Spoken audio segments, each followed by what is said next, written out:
Here we have the all-new 2025 GMC Terrain. This one comes in the elevation trim level, all-new trim level for 2025. And then we do get an all-wheel drive setup on this one in particular. Summit white is the color, and then after dark cloth is the interior. Now with this having all-wheel drive, you get a 1.5 liter turbocharged 4-cylinder engine, and that's made it to an 8-speed automatic transmission. But as we come around to the front end here, it really does, of course, give a baby Acadia vibes. LED headlamps along with LED daytime running lights, but I love that it has its own flair to it. It really does look neat, even in one of the lower trim levels with the elevation here. Just a beautiful, beautiful front fascia in my opinion. Down here to the wheels, these are going to be 17-inch aluminum. Passive keyless entry on the front. Power door lock controls are here. And then we have one touch up and down for the driver's side, express down for the other 3 windows. And then power mirror controls are there. We do get heated side mirrors that have blind spot monitors in them. Hood release. You get a manual tilt, telescoping steering wheel. And then here's our 6-way manual driver's seat. But I want to give a huge thanks to Chevrolet Buick GMC of Murfreesboro for allowing me to review this Terrain today. I'll leave a link below in the description. If you're looking to find the best price on one of these closer to home, just click on that second link down below. Takes a minute to fill out your information. I'll make sure the local dealers are fighting to get you the best price on whatever new vehicle you might be interested in. But I have the front seat adjusted for someone of my size, being 6'3" with longer legs, so we're gonna see how I fit sitting behind myself.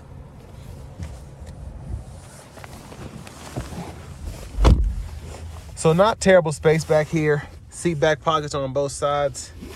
I was kind of surprised by how high the floor is. I thought I'd have more room underneath, but not really a big deal. I still fit here pretty nicely. USB-C ports there, AC vents, then a little storage pocket there. There's a view of the front from back here. And then our middle seat does fold down. Bottle holders are there. I like that we have the LED lights throughout.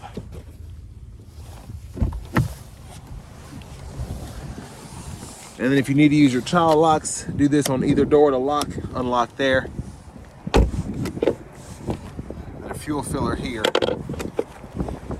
Now as we come around to the back end, we do get LED tail lamps here, so that's a nice addition for the elevation trim level. I love having the LED tail lamps. And pretty good storage behind the second row there. Top tethers for the car seats are there if you need them. And then spare tires underneath here. And that is steel.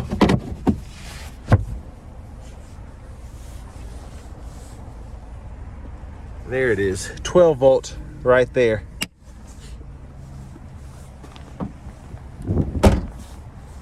But yeah, I love that back end. The rear parking sensors integrated in the bumper. There's a look underneath the exhaust. As we come around to the rear passenger side, if you ever want to fold the seat down, just pull here. That'll fold flat and pretty easy to just pop it back into place. And then you have your lower anchors behind these covers here for your car seats if you need those. And then a 4-way manual front passenger seat. Nice run through area underneath where the shifter would typically go. Glove compartment there.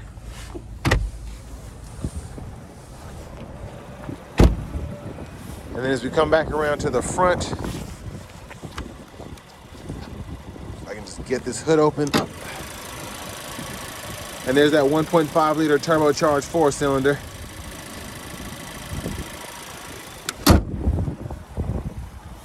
But let's go ahead and hop in the driver's seat next.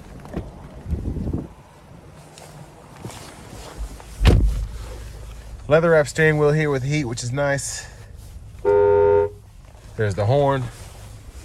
Over here, we get the all-in-one HVAC and infotainment system here, 15-inch So audio, we get AM, FM, XM radio, as well as Bluetooth. And then you have the Google News and the USB drive. And then you also have wireless CarPlay, Android Auto compatibility, Google Assistant, Google Maps with a subscription. And then your vehicle settings include teen driver, rear seat reminder, buckle to drive. And then we also have in our system settings where we can change our language there or our units of measurement right there. Now your controls are here, and you can pull up traction control, hill descent control, the auto high beams, park assist, all of that. Now with that being said, that does mean your lights are in the screen here, but you do have a shortcut down here. You can just click that, turn them on or off. Same thing with the lane keeping system. And then you have a shortcut for the settings as well. Volume knob here. And then we do get 2 or 3-stage heated seats for the front, and those controls are there. And then your fan direction is here. So I really like how this system is set up better than in the Acadia, just because you don't have necessarily a menu where you can go into the climate controls and get a bigger screen, but everything is right here at all times, including where you can change the fan direction, fan speed, and then the temperature there. And it is funny that these are manual controls, but you have all this tech here. That's just interesting. You can cut the whole system on or off there.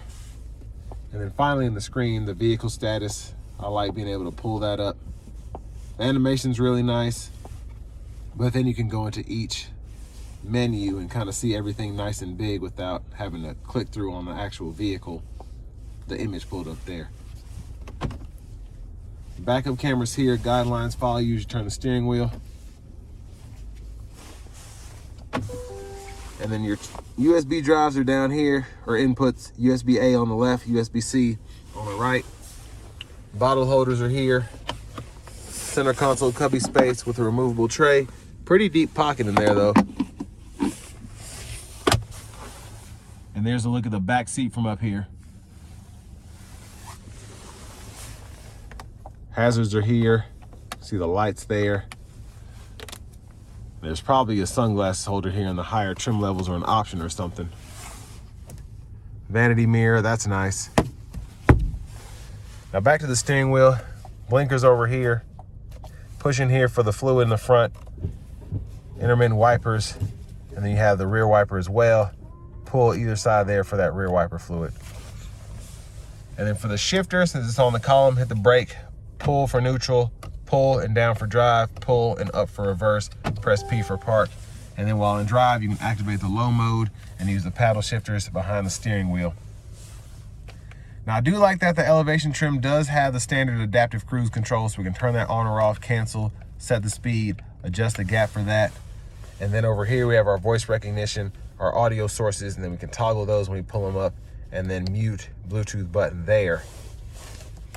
And then we can use this button to go through the different gauge faces here. So we just get 3 of those. And then behind, on the left side of the steering wheel, we can toggle the track list or radio station favorites. And then behind, on the right side, we can toggle volume up, down there. Push button start. Finally, here's the key fob with remote start.